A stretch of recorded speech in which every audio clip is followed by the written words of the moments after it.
Fear, a feeling so familiar, yet so misunderstood. It creeps into our minds in the dead of night, whispers in our ears before we take a step forward, and paralyzes us when we face the unknown. But let me tell you a story, one that will forever change how you see fear. Many years ago, a young disciple came to me troubled. His voice trembled as he said, "Master, I fear everything. I fear failure, rejection, uncertainty, even my own thoughts. How do I escape this?" I smiled and asked him to follow me. We walked through the forest until we reached a small cave. I pointed at the darkness inside and said, "Enter." The boy hesitated. "What if something is inside? A snake, a wild animal, or something worse?" I nodded. "Yes, there might be. But how will you know unless you step in?" He took a deep breath and slowly walked forward, one cautious step at a time. The cave was cold, silent, and terrifying in its emptiness. After a few moments, he turned back to me, confused. "There's nothing here." I smiled. "Exactly. Fear is like this cave. It seems terrifying from the outside, but once you step into it, you realize it was only your mind creating monsters that do not exist. Fear is not the enemy.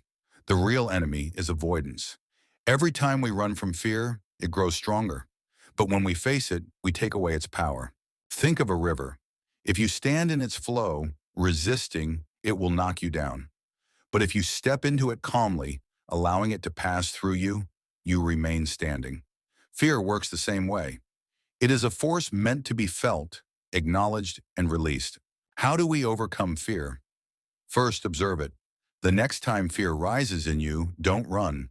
Watch it like a silent witness. Ask yourself, what am I truly afraid of? Is this fear real, or is it only in my mind? Second, take small steps. If you fear speaking up, start with one sentence. If you fear failure, take the first step towards your goal, no matter how small.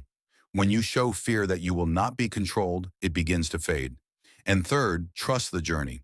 The greatest victories in life are on the other side of fear. Every person you admire, every hero, every master has felt fear, but they walk through it anyway. Have you ever seen a bird hesitate before it flies? No. It spreads its wings and trusts the wind. Life, too, is waiting to carry you forward, if only you dare to take that first step. You are stronger than your fear. It is only a shadow, a test of your courage. Walk into the cave and you will see there was nothing there all along. If this message resonated with you, remember to like, share, and subscribe. Fear will not disappear overnight, but with wisdom and practice, you will learn to walk alongside it, not as an enemy, but as a guide.